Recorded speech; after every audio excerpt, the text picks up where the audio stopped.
Fala, Gepali, eu sou a Kemi, faço parte do grupo de comunicação e hoje a gente está aqui para falar um pouco sobre a reforma do novo ensino médio. E para isso, o convidado do dia é o professor José Vitório.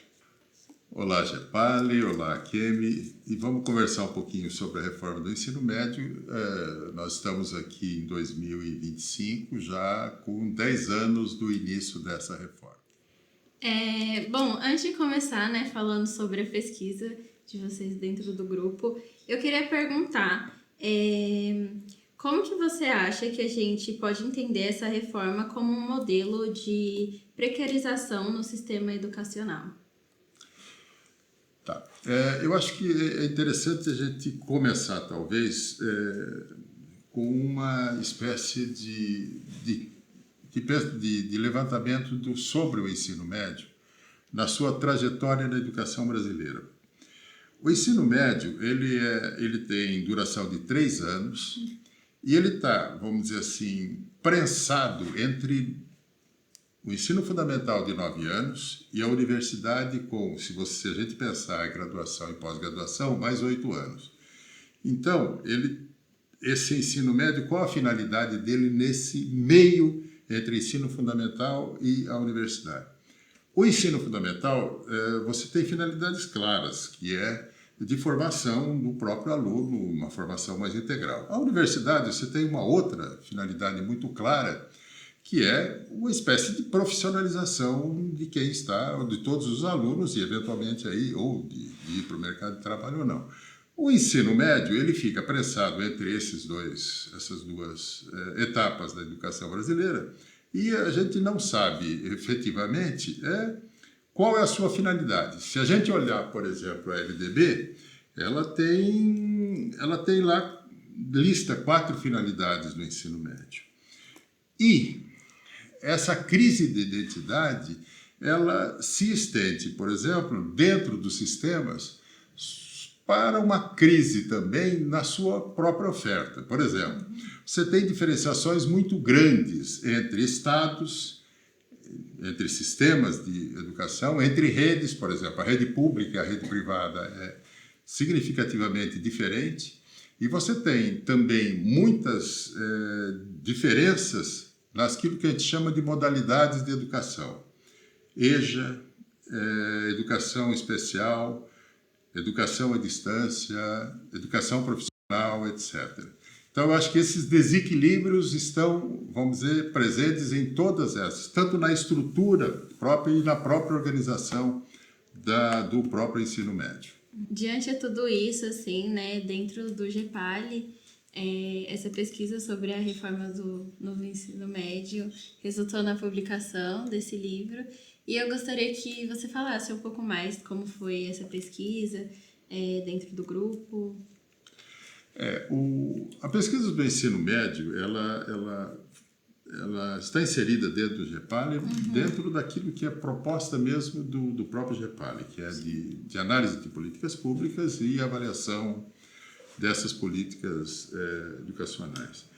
E nós aproveitamos a oportunidade da reforma do ensino médio para mergulhar um pouco nas questões todas que estavam sendo discutidas, etc. E esse livro foi fruto dessa pesquisa. Na realidade, a pesquisa ela iniciou em 2023,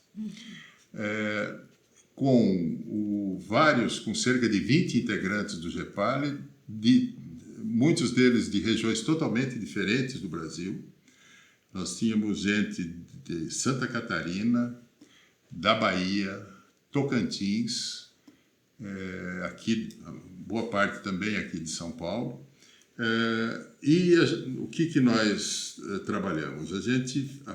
Nós fizemos um levantamento inicial de toda a documentação legal que embasava o ensino médio no Brasil em 2023, e nós fomos depois identificando em cada região brasileira quais eram os documentos fundamentais que foram expedidos pelos respectivos órgãos normativos e executivos da reforma do ensino médio, que nós fomos coletando esse material e os pesquisadores, dividido nas regiões, acabaram escrevendo um artigo dando conta desse levantamento documental que foi feito a partir de 2023. Então, esse livro, na realidade, é um retrato da implementação da reforma do ensino médio nas 5 regiões brasileiras.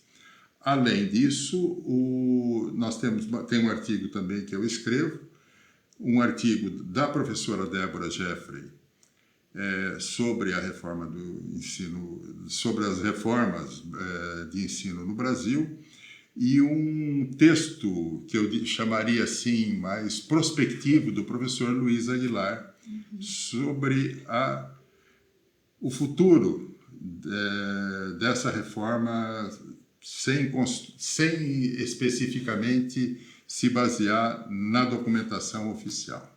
E ao longo desse processo, né, todo que você comentou de analisar isso dentro das regiões, né, Brasil, você acha que em cada região ele pode ter tido assim uma degradação diferente se a gente for considerar contextos, né, de desigualdades, precarização, assim, que determinadas regiões enfrentam, como, por exemplo, escolas que já não haviam infraestruturas por si só e com a reforma enfrentou falta de contratação de novos docentes para essas matérias extracurriculares, né, que foram adicionadas, ou até mesmo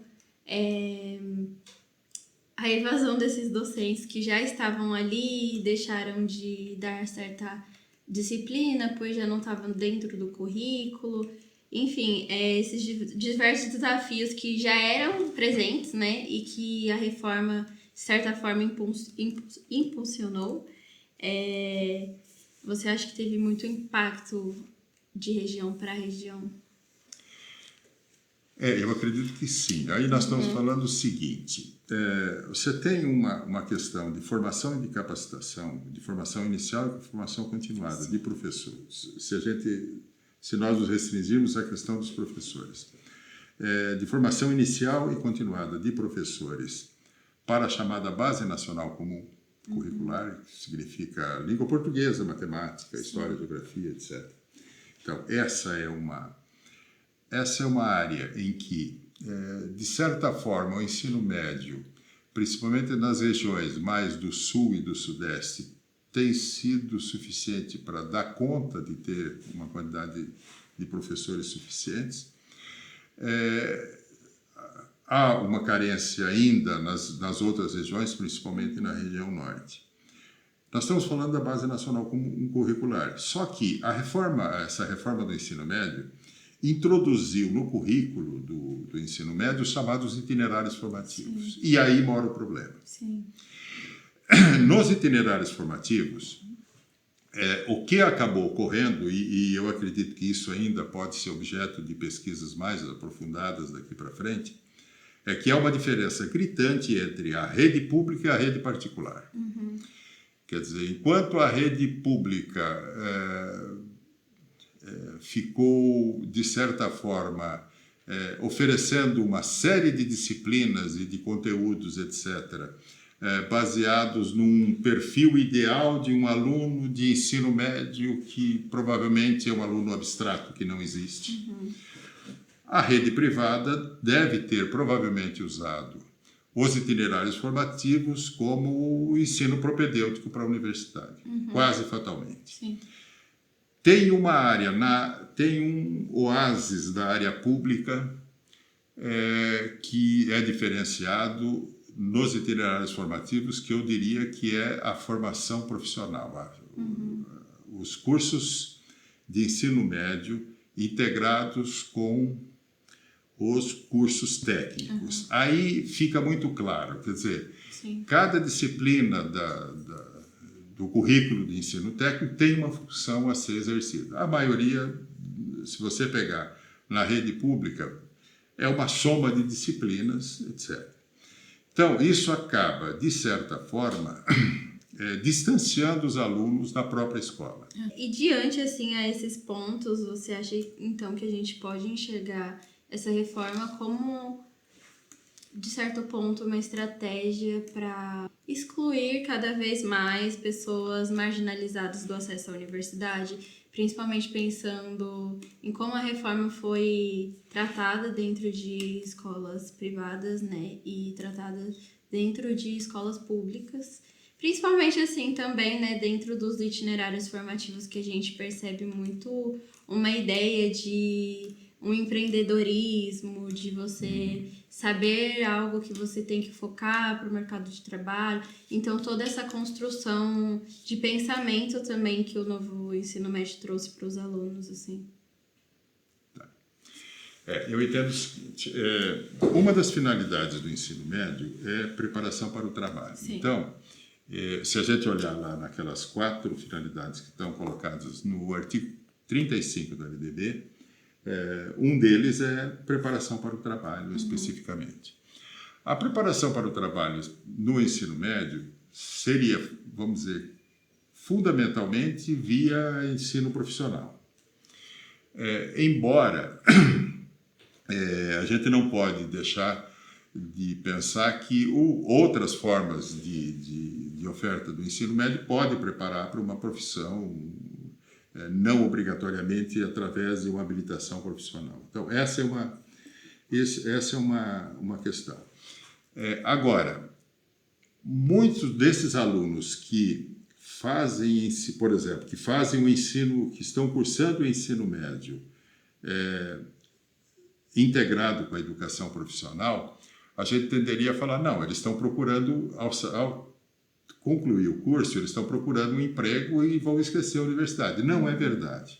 Muito do que hoje acaba ocorrendo é que, pelo fato de que existem boas escolas técnicas, e muitas vezes elas se sobressaem do ponto de vista da sua qualidade. Exemplo clássico aqui na cidade de Campinas é o Cotuca.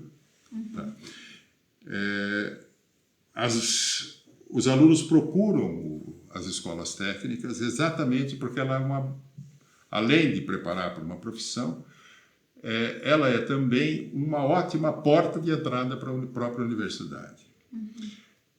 Fundamentalmente, um outro problema que está ocorrendo e que ainda precisa ser solucionado, a última lei, a 14.945, dá uma indicação disso, que é o Enem, que é um outro gargalo para a entrada na universidade.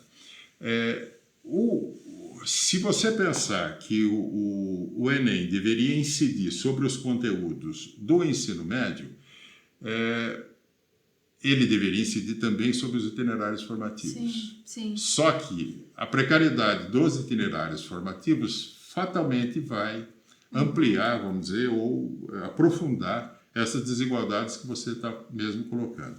Isso só vai talvez ser resolvido se, por exemplo, o Enem vamos dizer, abranger apenas a Base Nacional Comum Curricular e não os itinerários formativos. Agora, a par do próprio Enem, você tem outros exames públicos, como, por exemplo, no caso do Estado de São Paulo, o SARESP e o chamado Provão Paulista, que, de certa forma, também vai ter esse mesmo problema da desigualdade. O que eu quero dizer é que a contradição inerente disso é aquilo que a gente entende que seria um benefício ao oferecer diversas opções para os alunos no ensino médio, e eles pudessem escolher aos alunos, essa mesma diversidade pode ser um fator de desigualdade. Sim. Acho que esse ponto é muito crucial, assim, também, né? Principalmente pensando no Enem, assim, tipo, e na reforma, em como o Enem, ele não se adaptou à reforma, né? Tipo, enquanto já estava tendo em diversas escolas. Eu mesmo, por exemplo, prestei o Enem, eu já tinha pegou a reforma do ensino médio no 3º ano, tive disciplinas só de itinerário formativo praticamente, e aí você chega no Enem e tudo aquilo que você estudou não é cobrado, assim, né? E aí depois chega, né, o Provão Paulista e tudo mais. E aí pensar como essa reforma também parece que ela veio do nada, assim, e ao mesmo tempo as outras coisas não foram reformadas junto dela, assim. E aí trouxe essa questão, né, das desigualdades e tudo mais. A questão do Enem, eu acho que ele vai ter que ser resolvido mais cedo ou mais tarde. A proposta de usar apenas a Base Nacional Comum Curricular me parece, vamos dizer, algo sensato, embora isso não seja, vamos dizer, de certa forma, não dê conta de toda a diversidade do ensino médio em si.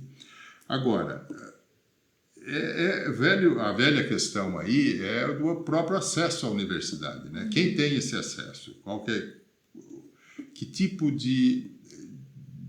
Quais são os gargalos que são colocados aí? O próprio Enem é um mecanismo para chegar nisso, né? Agora, eu gostaria de levantar uma questão aqui no estado de São Paulo que eu acho que ela é importante aqui. Se a gente pega, por exemplo, que o correspondente do Enem aqui no estado é o Provão Paulista. Sim. E por trás do Provão Paulista está um exame, vamos dizer, de larga escala, o Saresp. Uhum. Na realidade, para que serve o Saresp ou o Provão Paulista? Se a gente pensar em quais são os instrumentos, esse exame é um instrumento para várias coisas. Primeiro, o que ele é divulgado? Ele é uma espécie de diagnóstico da rede estadual. Uhum. E tem uma finalidade de que a própria Secretaria de Educação e as redes públicas de educação no estado de São Paulo utilizem desses resultados para melhorar o próprio processo de ensino-aprendizagem. Ele é também um exame classificatório para a universidade, da qual nós estamos falando aqui, mas ele é também um instrumento para punir ou beneficiar professores e escolas através do bônus. Uhum. Eu coloco em questão se o mesmo instrumento de avaliação poderia se servir ou poderia servir-se para tantas finalidades completamente diferentes. Uhum. Uma de diagnóstico, classificatório e, de certa forma, de instrumentalização de políticas públicas. Essa é uma outra questão que se coloca. Eu fico pensando, né, nessa questão do Provão Paulista, quando ele foi anunciado, assim, eu ainda estava no ensino médio, e eu lembro que a reforma foi algo bem desanimador, assim, para mim, principalmente pensando no processo do vestibular, justamente por essa comparação de ver escolas privadas focadas no vestibular ainda, e sentir que a gente teve esse atraso, assim, mesmo.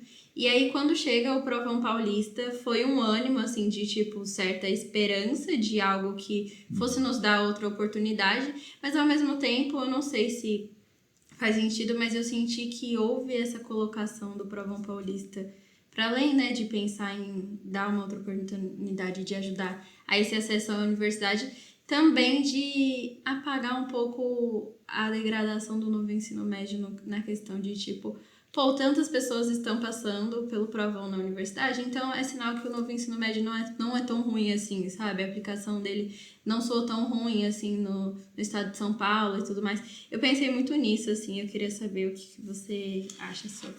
Então, eu tenho uma concepção de qual a melhor escola. Uhum. Quer dizer, a gente começa a pensar, vamos pensar assim, por exemplo, nós temos escolas públicas que são consideradas muito boas escolas. Sim, vamos pegar duas aqui de Campinas, Cutuca e ETCAP, que são duas escolas públicas. Sim. Okay?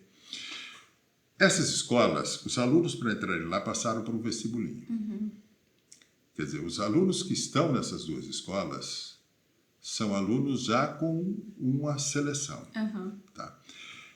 Esses alunos estudam em período integral. Eles estão lá, eu estou falando em período integral aqui de 7 horas ou mais. Então, eles estão lá em 4.000 horas no mínimo. Tá? Eles são diferenciados?